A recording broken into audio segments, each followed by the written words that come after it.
Je suis Joe Barber.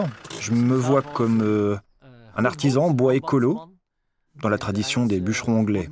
Cela signifie qu'on est non seulement concerné par le traitement du bois déjà scié ou séché, mais qu'on dirige aussi la chaîne complète de la production du bois, depuis la forêt.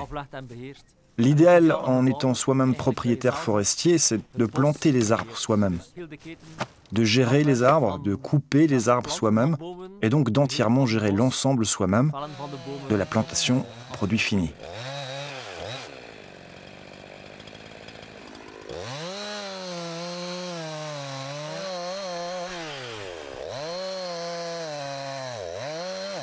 J'utilise principalement du châtaignier parce que c'est une essence de bois qui convient très bien pour l'usinage de bois vert.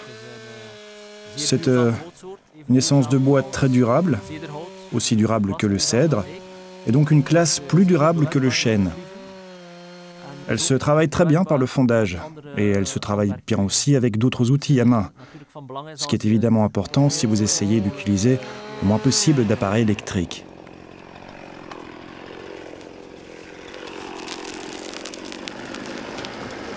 Nous allons à présent fabriquer une table de jardin, from scratch. Les arbres que nous avons abattus dans la forêt tout près seront transformés en une belle table de jardin wabi-sabi.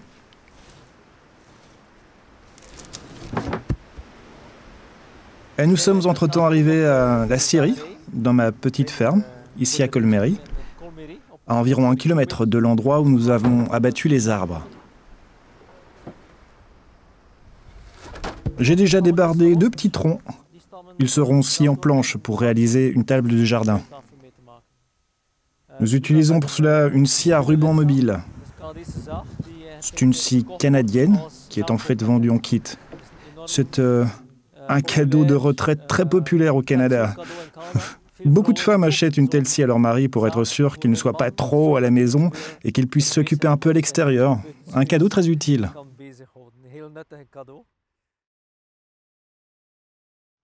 Et ici, vous voyez une machine spéciale. 2 roues peuvent être montées dessus, elle peut être déplacée. Habituellement, les arbres sont transportés en camion à la scierie. Cela n'est économiquement rentable que si le camion peut rouler avec un chargement complet. Pour un tronc ou 2, même des troncs précieux, ce n'est donc pas faisable.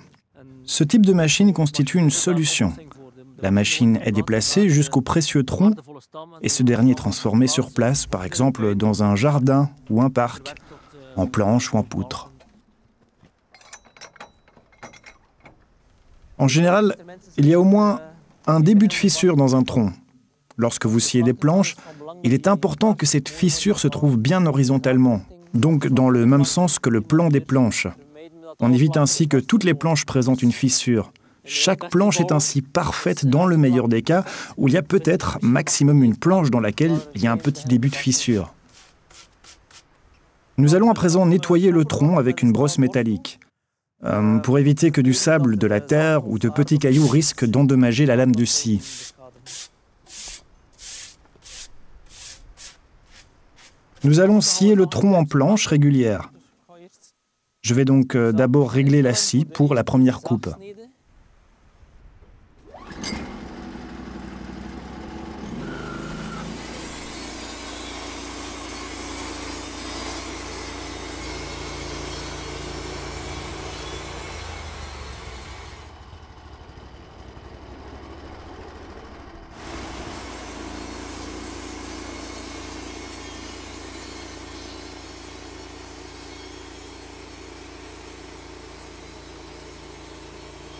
Nous avons réalisé une première coupe. Je vais maintenant retourner le tronc pour équilibrer les tensions des 2 côtés du tronc. Sinon, il risque de se déformer et nous risquons de nous retrouver avec des planches plus épaisses au milieu qu'au bout.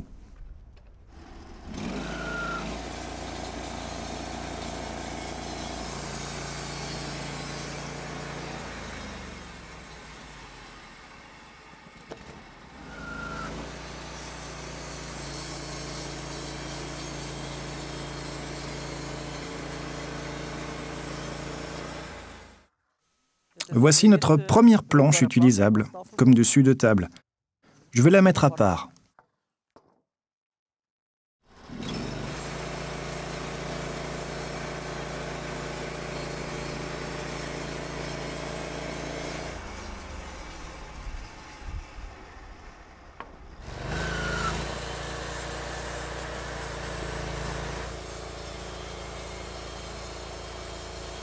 Toutes les 2 coupes, je retourne le tronc pour éviter que des tensions soient générées dans les planches et que celles-ci se déforment.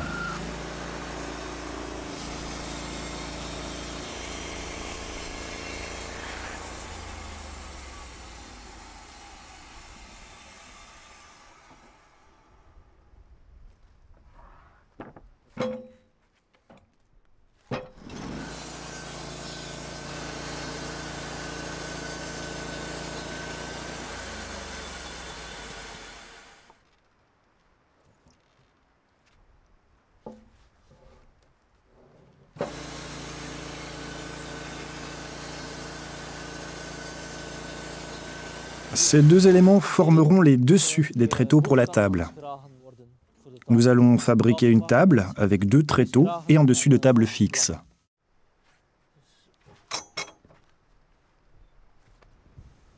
Je vais fendre les pieds pour les tréteaux dans ce morceau de tronc.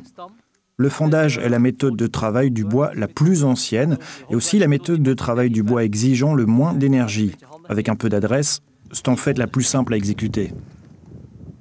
Voici un fendoir, un outil très ancien en fait. Il ressemble un peu à une machette à l'envers.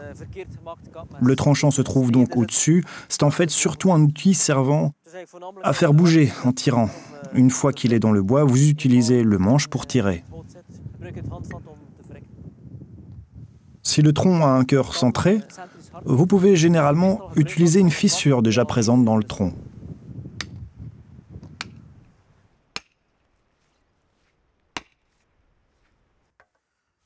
Et maintenant, allez! Nous avons à présent déjà 2 belles parties égales. Nous allons continuer de fendre jusqu'à avoir 8 pièces.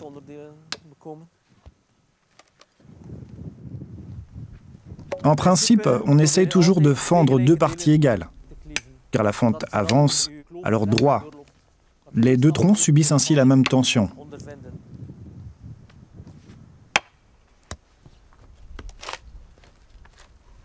Je vais maintenant fendre de manière asymétrique. Jusqu'ici, j'ai toujours fendu dans le sens des rayons du bois, soit un mouvement radial du cœur du tronc vers l'extérieur. Je vais fendre cette fois dans le sens des cernes. C'est nettement plus difficile. Vous devez alors exercer vous-même une pression avec la main sur la partie la plus épaisse pour essayer d'uniformiser un peu la tension dans ces 2 parties. En principe, pour les pièces courtes, cela va ainsi, sans aide. Mais pour les pièces plus longues, il faut une pince.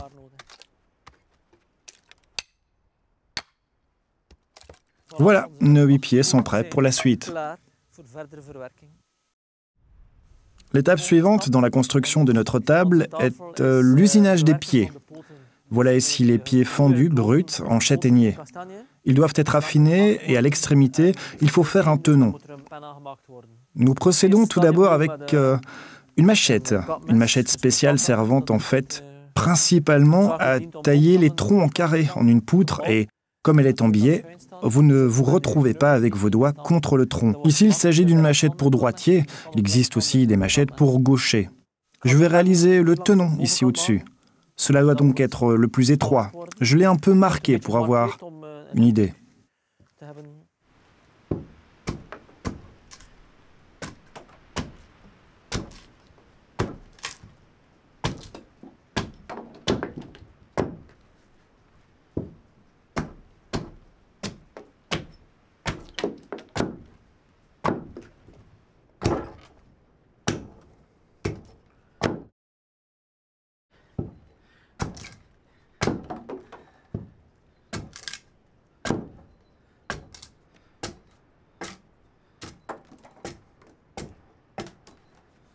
Et voilà, le reste doit être fini avec la plane et le taille-crayon.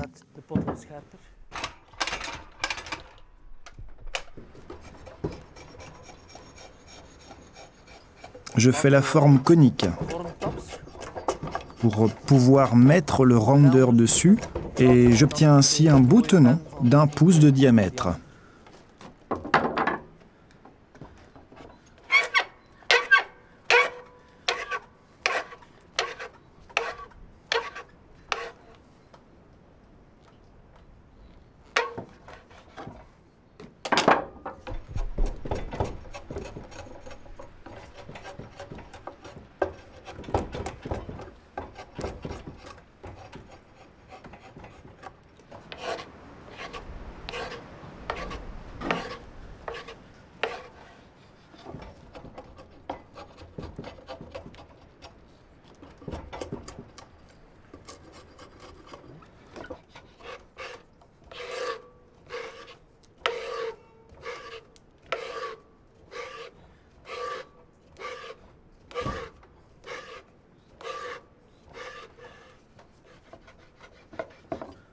Voilà, ce tenon fait 6-7 cm de longueur. C'est donc suffisamment long, suffisamment solide.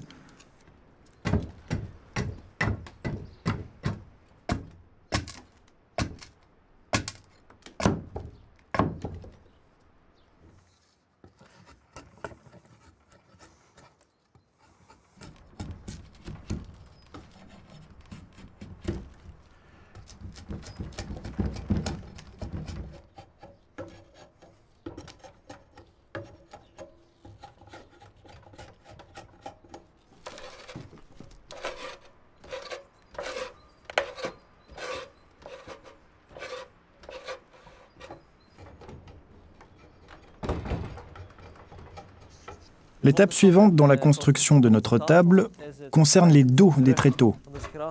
La première chose que je vais faire, c'est retirer l'écorce avec la plane. C'est en fait une vieille plane américaine, faite pour les menuisiers ambulants. C'est pour qu'on peut refermer les poignées pour protéger la lame. De la marque Wilkinson, la même marque que les lames de rasoir maintenant. Je ne retire en fait l'écorce que pour des raisons esthétiques.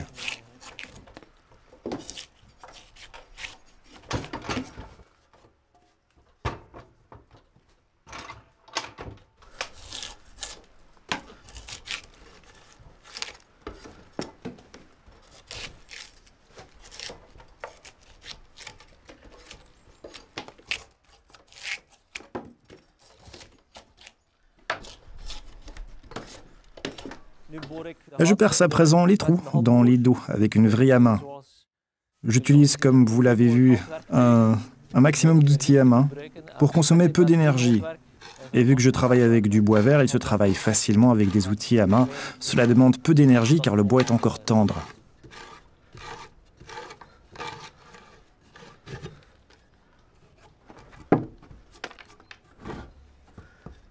J'ai fait les trous à 10-15 cm des extrémités pour éviter que le bois se fende sous l'effet de la tension. Je l'ai fait à un angle d'environ 10-15 degrés, de manière à ce que les pieds s'écartent pour la solidité.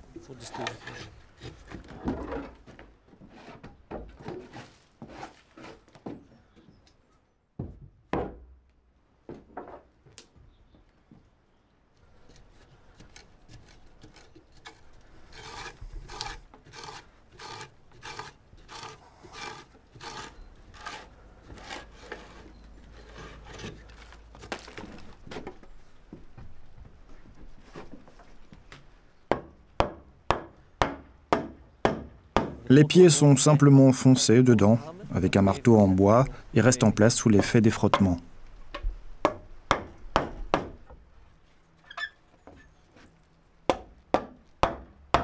Mon marteau préféré. Je mesure à présent les pieds avec ma planche et talon et un crayon. J'ai coupé à l'avance cette planche à 73 cm. Mon dessus de table aura ainsi une hauteur de 75 cm, ce qui est plus ou moins la hauteur standard. Je vais maintenant les scier avec la scie Saint-Joseph dans mon étau.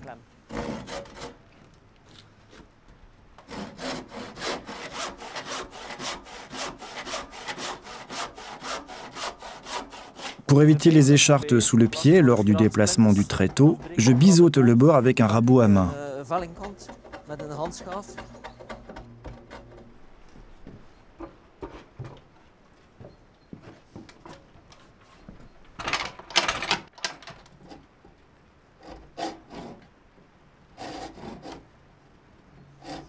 Une toute nouvelle technique.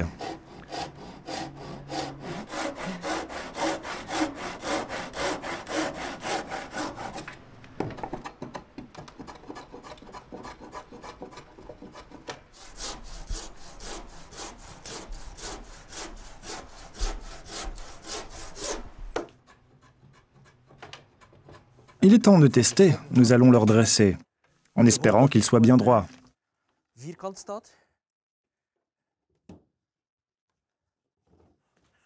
Et voilà.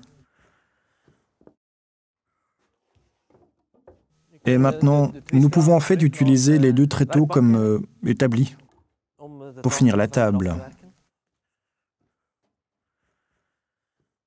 Je vais à présent d'abord étaler les planches que nous avons sciées avec la scie pour regarder comment je vais composer le dessus de la table.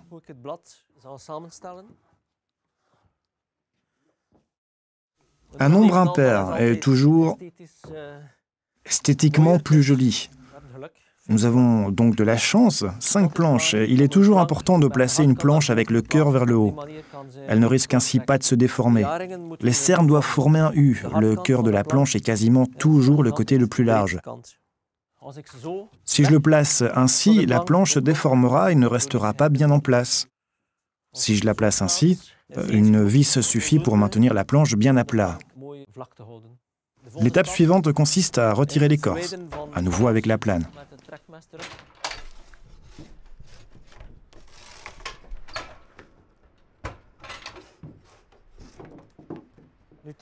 Je marque à présent une planche sur l'autre avec un crayon à l'aniline. Il écrit bien sur le bois mouillé. Un crayon de menuisier ordinaire n'écrira pas sur du bois mouillé.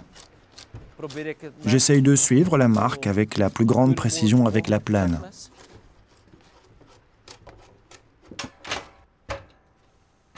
L'autre côté est uniquement écorcé. Je le marquerai sur la planche suivante.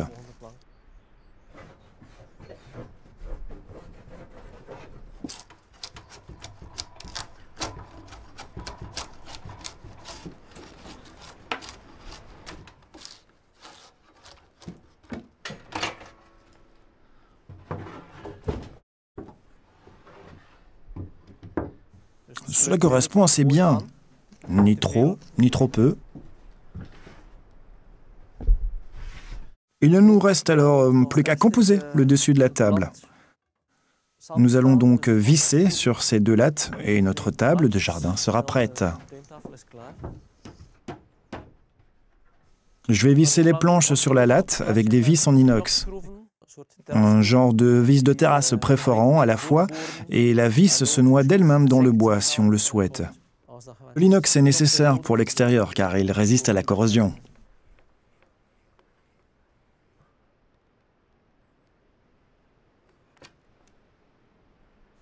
J'utilise une vieille vrille à main. On appuie avec le torse et on tourne avec la main.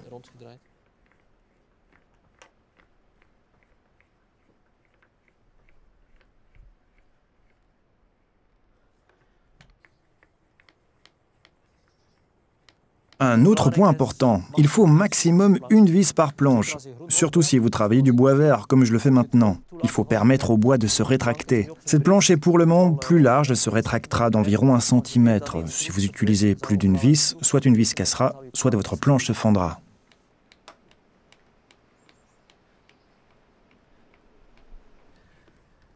La table est finie. Il ne reste plus qu'à attendre qu'il fasse beau et de bons repas.